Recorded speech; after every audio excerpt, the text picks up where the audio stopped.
Discovered my fiancé's affair with my stepsister when she got pregnant with his child, and now I'm reclaiming what's mine from my mother's attic tomorrow. Adam claimed he was drunk the first time it happened. After 10 years together, finally engaged, wedding plans set for next year, and dreams of starting a family. But he admits he has no excuse for the handful of other times he and Betty slept together over a 3-month stretch. I had already sensed that Betty was pregnant. My mom had roped me into co-hosting her baby shower with Claire, my other stepsister, as soon as the news hit.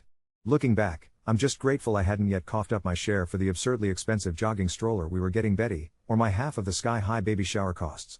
Betty spun a story for everyone about an ex-boyfriend who wanted nothing to do with her or the baby. She makes a small fortune and could handle single motherhood just fine, especially with my mom, retired, bored, and desperate for more grandkids in her life, ready to leap in and help. So why did Adam come clean? His own dad walked out on him and his mom when he was just a toddler, and he said he doesn't want to repeat that. He wants to be a father to his child, but stay with me, because he loves me and calls this a mistake. I told him to get the hell out of my apartment. If there's any blessing here, it's that we didn't live together then. He'd moved back in with his mother when she was unwell, but now that she's recovered, he apparently celebrated his newfound free time by sleeping with my stepsister. Most of his stuff was still at my place, though, since he was supposed to move in for good in a month, gradually dropping his crap off. After kicking Adam out, I called my mom, the one person I thought would just listen to me sob, just to tell her who the real father of Betty's baby is. Turns out, she already knew. Betty had apparently confessed during a teary moment, missing her own late mother. She had died when Betty was 2, and spilled everything to my mom. For months, all of them, my mom, Claire, my stepfather, had known. All the while, I was obsessing over every tiny detail of Betty's baby shower, desperate to be a good sister, trying to be the bigger person. God, Betty would have never gone to such lengths if the tables were turned. She makes far more than I do, but I guarantee she wouldn't spend a cent more than necessary if roles were reversed. And my mother? She not only kept this secret from me, but guilted me into being a co-host for Betty's shower as soon as she learned about the pregnancy, possibly before she even knew Adam was the father, though who knows anymore. My mother's new philosophy is that family is all that matters, the past means nothing, and the only thing that counts is the new child. She insists I should be working on forgiving Adam, 10 years together, don't throw it away over a mistake, and embracing Betty because we're sisters, and always have been. I'm expected, once again, to be the bigger person, just like when I was 10 and Betty, at age 9, refused to return my favorite stuffed animal when our blended family first started. Mom felt bad for her and let her get away with it, and I had to let it go, the bigger person, while Betty claimed her first prize, Mrs. Snuffles. I bet she still has that toy, boxed away in Mom and my stepdad's attic, a trophy from our childhood wars. I hung up on my mother. Now, I can't stop replaying it all in my mind, staring at an early morning text from Claire pushing me for my share of the $800 stroller and the baby shower costs, a total that could buy a used car. Tomorrow, with my mom out at her weekly volunteering gig, I'm heading over to their house. I still have a key, but if my stepdad is home he'll probably just let me in and wander back to his TV. He's a great guy, in the way that step-parents can be when they're content to nod from the background. Betty and Claire got a stepmom who tried to be a mother without replacing their own, while I ended up with a man who occasionally grants me a rent discount when the Monopoly board appears. I plan to clear the attic of my things, the ones I'd stored there until I found a place of my own, and I'm going to hunt down Mrs. Snuffles. I also fully intend to raid Mom's jewelry box. It sounds bad, but I'll only take what my grandmother left me.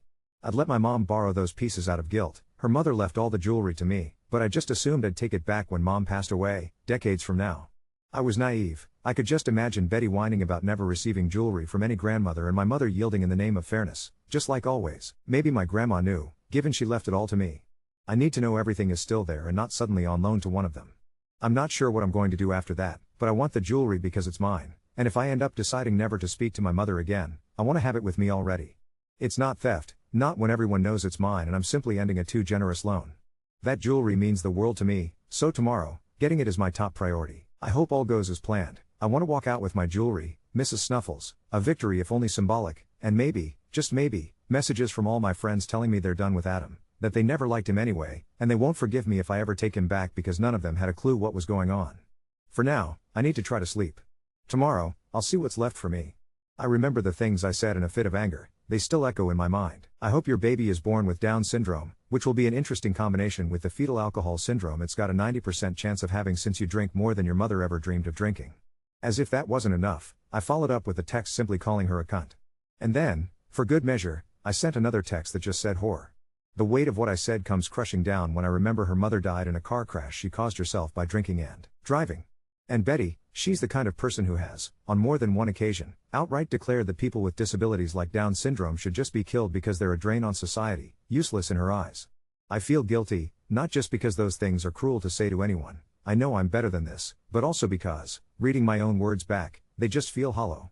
Not much of an insult, not even really cutting, just empty. But what do I know? I've never been pregnant before, so maybe things like that actually do make someone cry. And thanks to her, I'm probably not going to be pregnant anytime soon. After sending those messages, I turned my phone off. To make sure I wouldn't be tempted to turn it on again, I tossed it on top of the kitchen cupboards, so high up I can't reach without a chair. With the world shut out, I finally head off to bed, the harsh words still ringing in my head and sleep suddenly feeling miles away. Update 1. I kept my relationship with Betty cool as soon as I turned 18 and moved out to head off to college. Honestly, we never had that warm sisterly bond. If anything, it always felt closer to being cousins who only see each other at family reunions. We tolerated each other, sure, but that's about the extent of it. She knew I thought she was a spoiled brat, and I knew she thought I was a bitch because I refused to take shit from anyone and would never hesitate to call her, or anyone else, out on their crap. The only person I ever really let guilt me or push me around was Mom.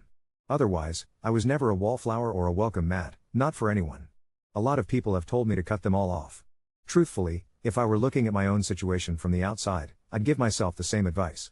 Consistency has always been my thing. I even completely cut off my best friend from childhood when I was 22, after she stayed with me for a month and kept on smoking in my apartment despite my asking her not to. When I finally confronted her, she got snippy, and that was the last straw for me, especially since I didn't even like the person she was becoming. The day after everything imploded, I went to my mom's house. No one was home, so I used my key. I gathered up my jewelry and the boxes of random stuff I'd left in the attic. I searched for Mrs. Snuffles, my old childhood comfort toy, but she was nowhere to be found. I combed through both the Betty boxes and the Claire boxes, just to be sure. Deep down, I'm pretty sure their old dog destroyed her. I doubt Betty would have kept something of mine all these years. Here's where my anger got the better of me.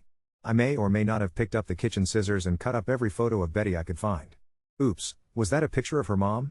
Well, I'm sure Claire has a copy, plus you've got my mom now, so you'll manage. I can't say I'm proud of that moment, but all those memories sat gathering dust in an attic anyway, and after what she did, I had this moment of weakness, some kind of meltdown. Looking back, I feel awful about it, especially now after a month has passed. But that day, I was raw, furious, and beyond reason. By the time I got home, my phone was nearly exploding with messages. Mom, Claire, and Betty had all called and texted, but I deleted everything without reading. Even hours later, I couldn't have told you what any of them said, but I'm sure I could guess. The messages from my friends disappointed me most. All of our friends were mutual, they'd never known Adam or me as individuals, only as a couple. Most of the replies were generic variations of "we care about you both." Almost none of them called Adam out, except for one friend, who already knew. Adam had confided in his BFF a week before me, and his friend actually encouraged him to tell me the truth. So many people harshly criticized my mom over this. Honestly, I get it, and maybe it looks awful from the outside. But she's not a narcissist or a bad person, she's almost too kind. When she married my stepdad, she felt so badly for my stepsisters and erratically tried to overcompensate. She was my best friend for years, and I was seriously considering making her my matron of honor if Adam and I ever had a formal wedding instead of running off to Vegas. I met my mom for lunch. She was pretty upset I'd snuck into the house and taken all my things without telling her, said I should have left a note, that she nearly had a heart attack finding my stuff gone. I told her straight up she should have told me the second Betty moved out that Adam was the father of her baby. She insisted she didn't want to get involved and that by telling me, she'd be choosing a side. Betty had confessed the truth to her and shocked her so much that she wasn't thinking about me at all. That's how it's always been when Betty is involved. She tried to convince me to take Adam back, saying I shouldn't throw away 10 years together. I reminded her that Adam was the one who made that choice for us. She explained that when she persuaded me to co-host the baby shower, she didn't know Adam was the father, and she and my stepdad would cover my share of the gift. I told her plainly, I'm your daughter. You gave birth to me.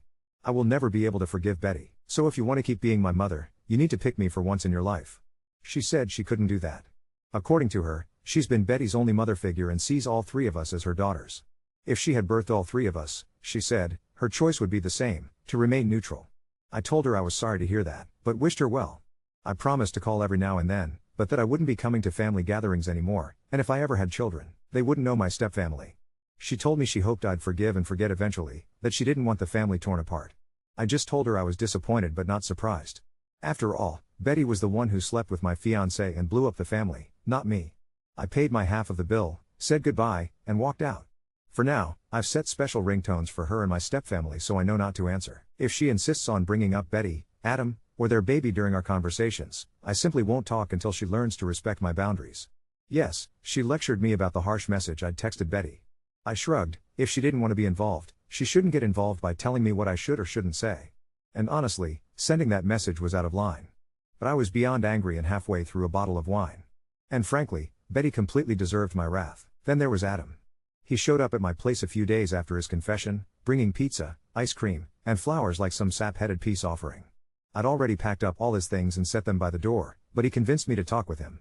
He confessed something that knocked the air out of me. Even though I lost my virginity to him, he lost his to Betty, weeks before we even got together. It was like being punched in the face. I told him, truthfully, that if I'd known, I would have dumped him right then and there and spent the last 9.5 years living freely, traveling, getting a cat, painting my nails. He had weird issues with nail polish, doing what I wanted instead of lugging him along because he never wanted to leave our city. He begged for forgiveness, insisted he loved me and wanted to fix things. But I told him flat out that I had no intention of becoming Betty's baby stepmom. I wanted a 100% Betty-free life, and if I ever took him back, he'd need to have zero contact with the woman he cheated on me with. Obviously, that wouldn't be possible if he was the father of her child. Then he claimed Betty had told him, after he confessed to me, that there was a chance he wasn't the father. True to form, she waited to drop that after the damage was done. Still, I told him, there remains a chance he is, and I wasn't going to risk it. Plus, that didn't change the fact that he betrayed me when we first got together and again last year. That's 2 times too many. He asked if we could still be friends, probably with the intent to win me back in time. After everything blew up, my ex actually called, begging me to take him back. I told him I'd think about it, but honestly, there was no way in hell that was going to happen.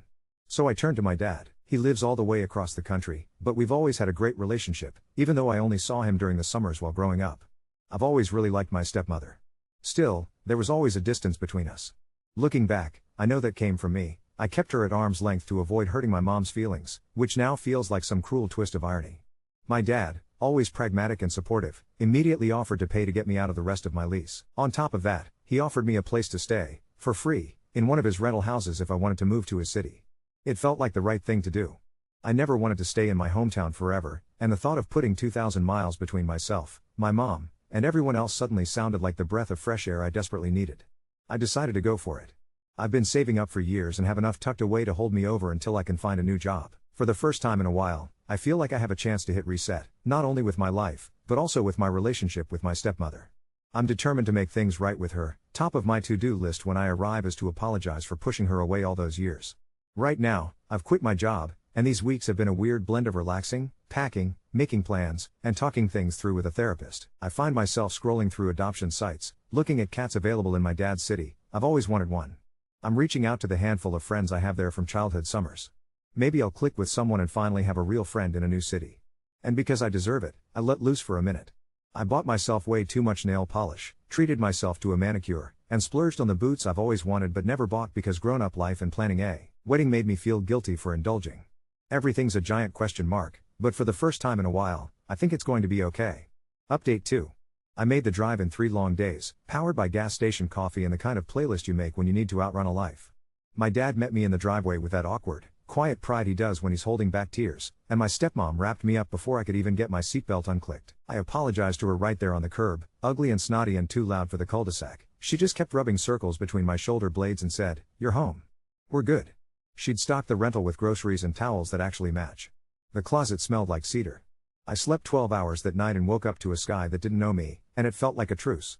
By day 3, I had a cat. She's the color of storm clouds and has mitten paws, and the shelter had named her Miso, which fits because she's salty and warm and knows her worth. She claimed the windowsill above the kitchen sink and, in an interesting first-day choice, peed on the shoebox with my old ring in it. I wiped it off, threw the box away, and put the ring on the counter like an artifact from a dynasty I overthrew. There was a certified letter waiting when I got back from buying a litter box, my mother's name and the return address, an attorney's masthead in the corner like a school crest. The letter called my grandmother's jewelry property currently in dispute and asked me to return all items in question to avoid escalation. I laughed, actually laughed, then sat on the floor and laughed into my hands until it wasn't funny. My dad took photos of the will I keep in a plastic sleeve, emailed them to the firm, and stood behind me while I typed, "The jewelry is mine. It always was. I will not be returning it." 2 hours later, my stepdad called from his car, voice low like we were planning a prison break. He didn't know about the letter until my mom waved it in his face. He apologized so much it made me feel sick. Then he said, "I think I found something," and my breath went shaky without permission. 2 days after that, a shoebox arrived wrapped in brown paper and so much tape it could have withstood a flood. Inside, a grayed, soft, familiar lump that still smelled faintly like attic and baby powder. Mrs. Snuffles. One ear bent, threadbare along the belly, My shaky block letters on the old masking tape around her wrist, property of, my name, 1999. Tucked under her arm, a post-it from my stepdad, found in Betty's cedar trunk, underneath a quilt. No note from my mother. Just the bear and the proof and the gut punch of the thing I knew but didn't let myself say aloud. Betty kept her trophies. An hour later, I got a call from an unknown number I knew too well. Against my better judgment, I answered. Adam's voice, too careful, like he'd practiced in a mirror. He said the paternity results were in 0%. I'm not the father, he said, and I could hear relief blooming at the edges. He launched into the speech I'm sure he'd drafted. Fate, lessons learned, how we could still have the life we planned without drama. I told him I was glad for the child that he wasn't going to be a half-solution dad to a baby born into a mess. I also told him not to contact me again, that we don't resurrect things we've buried on purpose. He asked if I could at least consider being friends. I thought about the way he always made a face at my painted nails and sighed because I was tired. No, I said. I'm good. Claire texted at midnight her time, 3 blurry screenshots of a family group chat that wasn't mine anymore. Betty had posted a photo of the lab printout, surnames blacked out with the world's worst attempt at redaction, like we'd all be fooled by a marker swipe. In the scroll after, my mother wrote about privacy and grace and sent 5 heart emojis in a row like punctuation. Claire followed with, she's saying it's her ex after all, but he's married. She claims he's leaving her and that his wife is handling it with maturity. Translation, the wife knows and is about to go full wildfire. I typed and deleted 6 versions of I'm not surprised before landing on nothing. I put my phone face down and went outside to sit on the concrete front step and listen to a different set of crickets than the ones I grew up with. The next morning, my mom called. I let it go to voicemail. She left a message about misunderstandings in papers and how the letter was just a formality, and then she started to cry, which is her way of trying to switch scenes. I saved the message and didn't respond. My stepdad texted a photo of a withdrawal letter to the attorney. We will not be pursuing this matter. He added, I'm sorry. I said, I know. Not everyone has to pick me, but thank you for finally doing one thing that felt like it. I took the ring to a jeweler on a strip of road that smells like orange blossoms and hot tires. The woman behind the counter turned it over in her palm like a seashell. We can reset it if you want to keep the stone, she offered, kind eyes but all business. I said I wanted it gone. She counted out an amount that made my mouth go dry and slid crisp bills across the glass. I walked out lighter and bought Miso a scratching post shaped like a cactus and myself the sofa I'd pinned to a wish list for a year. I transferred the rest to an account named for me and, in a small, private piece of poetry, set up a recurring monthly donation to a local org that runs programs for kids with Down syndrome. I don't need forgiveness for what I texted, but I needed to reroute the electricity of it into something that isn't poison. Somehow, in the middle of all this, life threaded through. I got an interview off a resume I flung into the internet at 2 a.m., marketing for a small museum that used to be a courthouse. The director wore Converse with his suit and noticed my nails first thing. I told him I promised never to color coordinate press releases to my manicure even though I could. He laughed and showed me a case of glass eyes from the 1890s. They offered me the job 2 days later. When I hung up, my stepmom appeared with a pan of something lemon that made the whole house smell like a porch swing, and we ugly danced in the kitchen like teenagers. On a Sunday, I went to the farmer's market and ran into a woman I recognized in that sideways way that made my stomach pinch. Betty's married coworker's wife, or at least the version you can reconstruct from tagged photos and a public account. She was alone, wearing a shirt that said future ex-wife in a fancy script that made the joke land in your ribs.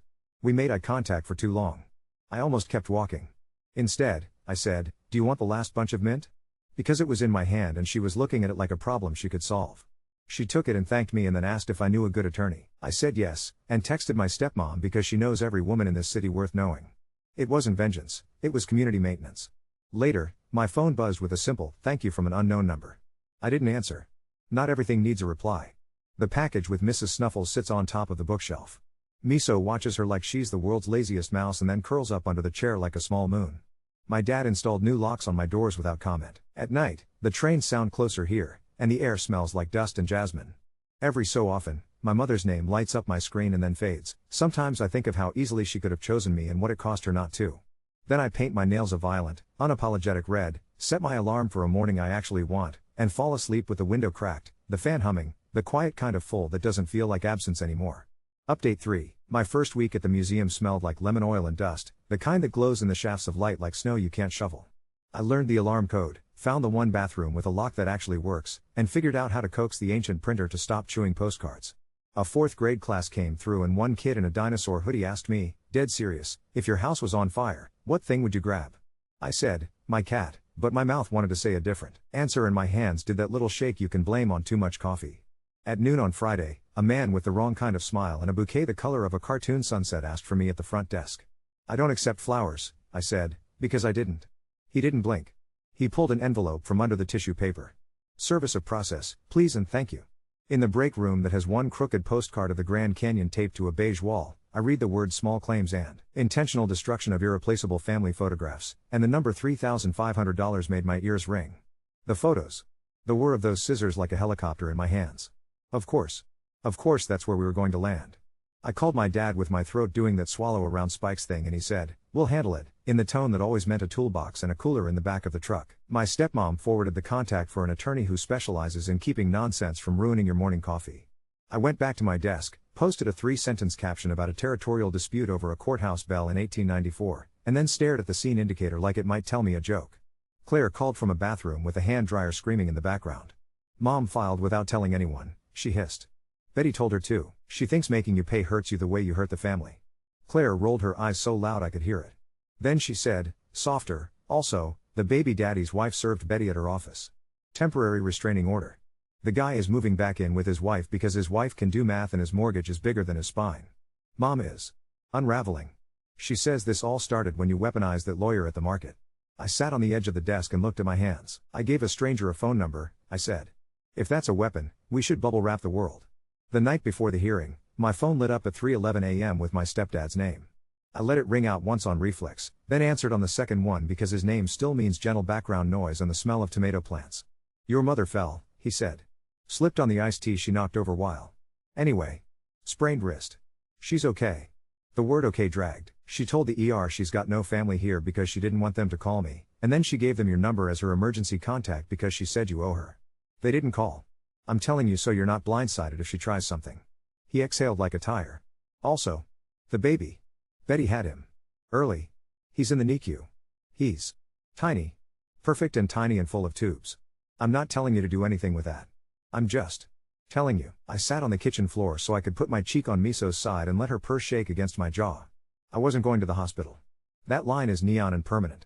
But at 9 o'clock the next morning, I sent 2 big baskets of snacks to the NICU break room, the good kind, protein bars that don't taste like cardboard, fancy coffee pods, lip balm, tight little prayers with expiration dates. No note.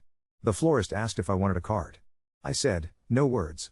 Just delivery. Court smelled like old carpet and the inside of suit jackets. The judge wore reading glasses on a thread and had the exact expression of a woman who has raised teenagers and solved 1,000 broken plate catastrophes by sweeping them into a dustpan. My mother sat at the table with her attorney and a stack of photos in sleeves, the kind of preparation that looks like love if you don't read the labels. She didn't look at me when I walked in. Betty didn't come. Of course she didn't. We all stood when told. We all sat when told. My lawyer spoke in the tone of someone who was annoyed to be missing a good sandwich. He said, in not so many words, that the photos in question had duplicates. Claire had scanned most of them last Christmas, and I brought a thumb drive like a talisman. He said that my mother had invited me into the house with a key I possessed with permission, that context and grief and the 10,000 stupidities of heartbreak existed, that small claims was for broken fences and unreturned deposits, not for settling blood feuds. My mother's attorney started in about sentiment and heritage and the unique loss of collage. The judge put her glasses on. Do you have receipts for the valuation? She asked. My mother pushed a paper forward. It was a printout from an Etsy seller who makes scrapbooks, the kind with chalkboard fonts and faux burlap borders. The judge nodded, tapped her pen, and then said, I see, in the way a doctor says, we'll run some tests, when what she means is, drink water and stop Googling. Dismissed, she said. The 3 syllables fell like an anvil in a cartoon. In the hallway afterward, my mother finally looked at me. Her face did that thing where all the parts fight with each other and you can't tell which one is winning. You cut her baby pictures, she said. The her was not me. I cut up paper in your attic, I said. My voice came out level like I practiced. It was a bad thing I did when I was in a bad place. I won't do it again. And I am not your repair shop. She flinched like the words were a thrown stone. She reached into her purse and pulled out my grandmother's locket, the oval one with the tiny hinge that sticks, and for a second my stomach dropped to my shoes. She held it up like an olive branch. I was going to ask if we could share this at least, she said. For the baby's christening. I let a silence bloom, then die. You can love all 3 of us, I said, slow to make sure the words parked where they needed to. But you don't get to ask me to bleed evenly. I put my spare house key, the one I'd kept on the ring out of some muscle memory superstition, into her hand, pressed her fingers around it until her knuckles went white, and walked away. That night, I wrote a label for a case we'd set aside in a corner of the museum's upstairs gallery, Community Object of the Month, which sounds like something a PTA invented and then got surprisingly tender about. I cleaned the glass with a cloth that left no streaks and slipped Mrs. Snuffles onto the linen mount like a patient being tucked into bed. Masking tape band still on her wrist, my name in block letters like the handwriting of a person who didn't know yet what a line was. The label read, Bear, 1989 to 2002. Cotton, thread, stuffing, stubbornness. Objects remember who we were when we touched them. They hold our maps, our claims, our small countries. The director read it and didn't say anything, just took a step back with his hands in his pockets and cleared his throat. People came that Thursday night like they always do for free admission and air conditioning. A woman in a white sundress stopped too long in front of the bear and put her fingers to her mouth like she was holding a word in. A teenager in a cheer uniform took a selfie, then put her phone away and stood there a full minute without moving. My stepmom brought lemonade in a thermos that sweated through the canvas tote bag and we took turns pouring paper cups for people who said, "Thank you" too many times. On the way home, I saw a man and a woman arguing on a porch, two silhouettes backlit by the TV bleed from inside. The woman threw up her hands in a gesture that translated across every language I know as "I'm done," and for once it wasn't my story. Claire sent a photo from the NICU of the tiniest knitted hat I've ever seen, the kind of small that makes your throat feel strange. "Don't worry," she added. I cropped out faces. He's here. I sat on my stoop and counted the sprinkler ticks between the flickers of a porch light that refuses to stay steady. I didn't feel the urge to call or write or stand behind glass, and I didn't feel vindicated either. I just felt the outline of a world where things can be more than one thing and still work. Later, when I fed Miso and her little mitten paws did their frantic knead on the placemat like she was churning butter for a barn dance, my phone buzzed with another unknown number. I almost let it go. I answered. "Thank you," the voice said.